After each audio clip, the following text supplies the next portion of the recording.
Hi and welcome. Today I'm going to show you how I upcycled a 2000 era CD cabinet using Dixie Belle paint. I wanted to give it some vintage character and charm. Also, how do you take your coffee? I'm going to show you two cool coffee hacks that I used antique paper. One was kind of weird, but you got to check it out because I'm even surprised that I even did that. This video has been in process for quite some time as I've tried to upload new content to the YouTube channel that I've created, so your feedback is much appreciated. So please take a look at the project that I worked on, provide your feedback, comment on CDs. I want to know if you still have them and use them. And let me know what you think about that. What would you do different if you could create this or had one to upcycle? How would you do differently? So anyways, thanks for tuning in and check out this project. So I bought this cabinet at the Goodwill for about $14. I think I had a 20% coupon that day, so I paid less than that. I'm calling it a 2000 era CD cabinet or 2000 era cabinet because it's designed to store CDs and DVDs in these little envelopes that fit in the drawers. Each drawer has these envelopes. A lot were missing though, so we might not keep them. They're also a little frayed. The cabinet itself was in pretty good condition. Not a whole lot wrong with it, just some wear and tear. The worst damage I saw was on top. And I'll show you in just a second as my camera pans up. You'll see that it has some scratches in it and some water damage. But other than that, not too bad. We can fix that.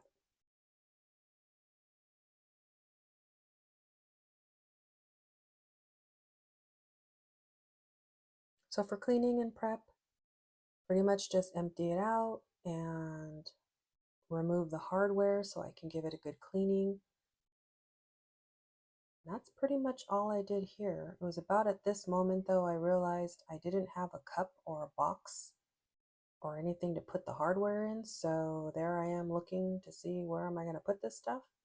But yeah, pretty much just removing the hardware and giving this cabinet a good cleaning.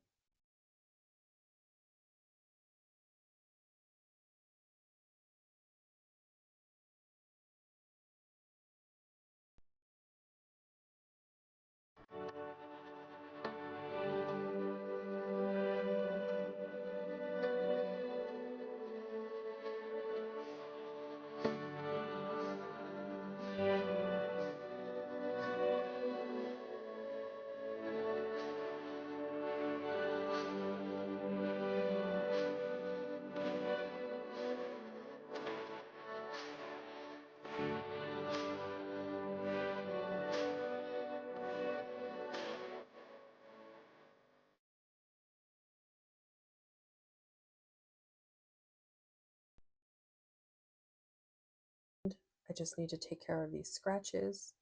And I did that by using some spackle. Unfortunately, my camera failed and did not record, but pretty much just scraping the spackle into the scrapes with the putty knife, and that's pretty much all I did. Dries pretty quickly, and then I was able to just move on to the sanding. By the way, when this project started, and the reason it took so long is the day I wanted to start working on this, I had two sanders that just died on me. They weren't mine. I found them in the garage when we moved into this house, and yeah, they were just dead. So I had to buy this new sander. They worked for a while, but then yeah, they didn't last long. I just needed to sand. I think I used 220 grit on this. Just needed to sand enough to make a smooth surface for the paint, but pretty much that was it.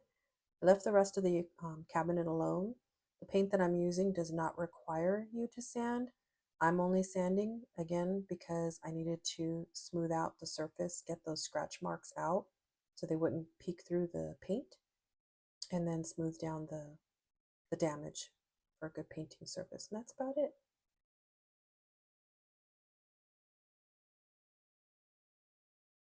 Okay, so now comes the fun part. We're going to start painting. I'm just using a popsicle stick from my craft drawer to stir the paint.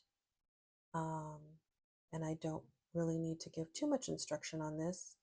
Even the bottle says just use a damp brush and then paint away. So you do want to dampen your brush, and also just put the first top part of the brush in. That's why I zoomed in to show you. That will protect your brush from any wear and any paint sitting in the brush.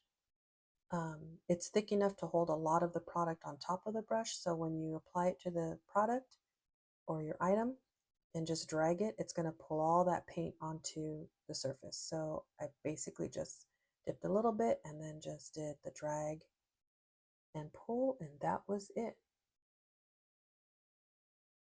It's pretty easy, and it's a pretty good paint, so it's going to cover very well, even if you chose to just do one coat.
So for coffee hack number 1, I'm using coffee grounds.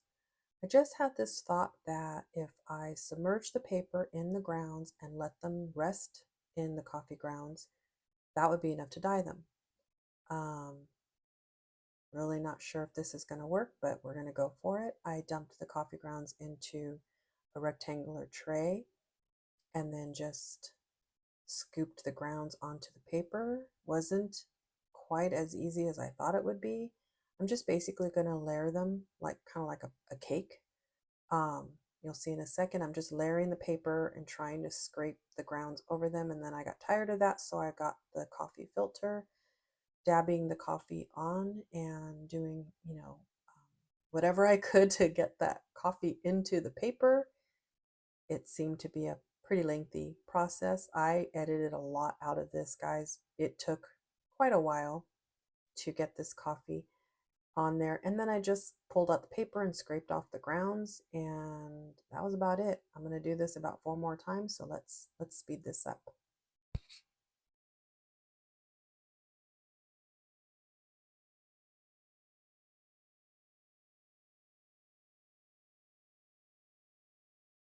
Okay, for coffee hack number 2, by this time I needed a cup of coffee, so I poured myself a cup of coffee, and then I poured some coffee in the cleaned out rectangular dish that I used before, and I inserted one index card for a couple of seconds. I was a little nervous, but it turned out to be pretty sturdy, so I did the other ones for about 3 to 4 seconds just to get a little bit darker, but that was it, guys. I think I like this one the best.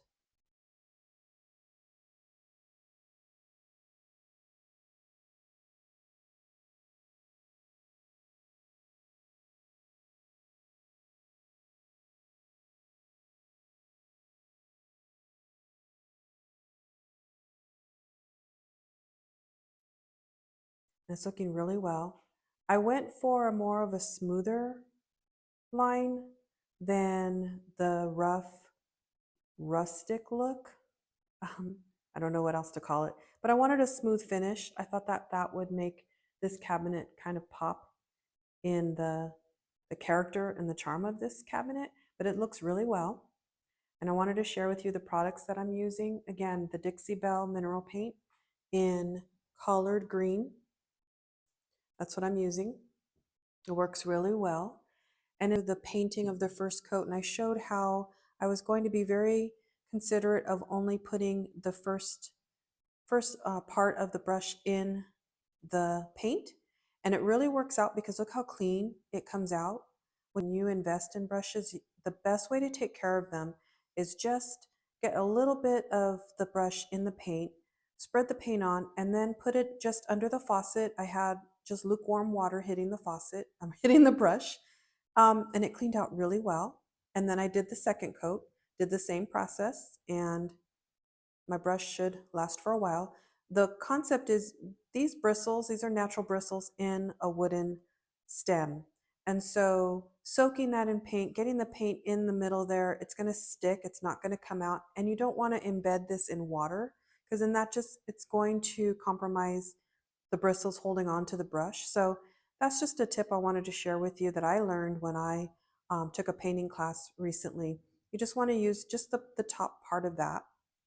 So once I'm done with the paint, and this is the second coat, and I'm satisfied with that, I'm going to follow up now with the Dixie Belle finishing pad. And this is just like looks like a kitchen sponge. I'm going to brush that over the paint to give it what is called a silky smooth finish. So I'm going to do that. Then when I'm done with that, I'm going to follow up and finish with Best Dang Wax in Clear. I think you guys can see that. This says to apply it with a lint-free cloth. Well, I have a lint-free cloth. I use like a flour sack, so I can use that, but I can also use this as a wax brush. I got this from the painting class that I attended. It was using Annie Sloan products, which I'll also review on this channel, and I'll do some projects using that pretty soon. And I got this brush, haven't used it yet, but this is actually intended to use as a waxing brush, especially if you're using a tinted wax or something to give that antique look. So I'm not sure if I'm going to use this brush or the cloth or a combination of both.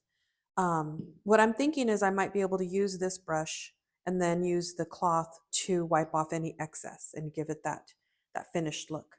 Like I mentioned, I have the second coat on here, and I have not done anything with the hardware. Let me grab them real quick. These are real brass, and we were kind of afraid to do any harm to this. It already has a pretty banged up appearance as it is.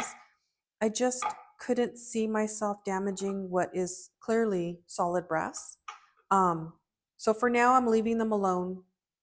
When I put this all together, if I feel like it's still not giving me a great characteristic vibe, then maybe I'll consider doing something with them. But I really hate to do that. Like I said, these are real brass, and they already have a pretty banged up appearance, so that might be okay to leave. I'm only painting the face of these cabinets, as you can see, the hardware, and then I did this trick with the paper that I showed briefly on ahead of this. And as you can see, here's what it looks like when you use coffee grounds, and you can still feel a little bit of the grounds are still kind of in there. I don't know about you, but I'm thinking this kind of looks like wood. And I'm wondering if I just kind of discovered a technique to make my paper look like wood. This technique was using just regular coffee in liquid form, and I really like how that came out. Again, this was just an index card. I like how that came out. I'm going to use this in the finished product. I think it'll work. So that's where we are now. The rest of the time I'm going to spend on this cabinet is, again, to work on, or to add to use the finishing pad. Wow, if I can get the words out. Use the finishing pad to give it that smooth finish. Finish off with the clear wax. Then I'm going to put it all together with the hardware and the paper, and then that's it. So I'll share that finished product with you soon as I can, but I just wanted to show you in this light because I know I've been working in my overhead lights here, and they're not the best, but during the day this room gets a lot of light. And again, look at the room itself. I will be sharing more content on this channel, sharing what's going to happen to this room. Although I really love using this room as my workspace, I kind of think of this as my loft, if you will, or a working room. But I know that's not going to stay the same. This is our living room, so eventually this will all be redone and remodeled. But I'll share that with you guys on this channel. For now, we're just working on this cabinet together. So, anyways, I'll be back with a finished product. Okay, so I forgot we still have wax and buffing to do. We have a lot more steps ahead of us. But I wanted to share this with you guys. I ended up using the waxing brush and buffing pad for the entire wax and buff process. But I wanted to also point out to you guys, as you're using the brushes, whether you're painting or applying the wax, you're going to see these stray hairs come off of the brush, and that's perfectly normal. But you want to make sure you take care of those and get them off of the product, pull them out, tweeze them out, whatever you need to do. Sometimes with the brush, you just go over it and it'll pick it up again. But you want to do that before the item dries. Otherwise, you're going to be left with a huge gash in the paint or wax, and it's much more difficult to repair. So you want to take care of that while it's still wet. And then when I buffed this out, I did a couple of buffing passes. So right now you're seeing the second pass I'm making with the buffing pad. I don't know if I applied too much wax or not, but ended up coming out really nice. After it cured, it was left with a really smooth finish.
So I'm just popping in now. Before I show you the reveal, I just wanted to come back and remind you of some of the tips that I shared today. So we talked about our brushes. These are a great investment, and if you take care of them, they're gonna last you a long time. So don't forget, you want to just use the tippy top of the brush in your paint and rinse when you're done with lukewarm water, and your brushes are going to last for a long time. All of the products that I used today I will link in the description if I can find them, and you'll be able to access these products that I use, the Dixie Belle Collard Green and the Dixie Belle Best Dang Wax in Clear. So I'll share that in the description below. If you are interested in following step by step and looking at the pictures of how I upcycled this cabinet, you can go to hammerandspoons.com/DixieBelle, and the link will be below if I said that wrong. So follow the link in the description and you'll be able to go over to my blog and find the pictures and the step by step and the tips that I provided. Much more will be in that written content if you'd like to refer to that later. So thank you so much for tuning in. I will not keep you any longer. Please subscribe if you like this kind of content. Please provide your feedback. I would love to hear how you feel about this project and what you would do differently. What feedback do you have for me as your host today? And please come back again. I hope to have new content up in a couple of weeks. My goal is to have content bi-weekly on this channel, so please stay tuned. And if you hit the notification bell, you'll know when that new content arrives. I gotta go, guys. Thank you so much, and check out the reveal.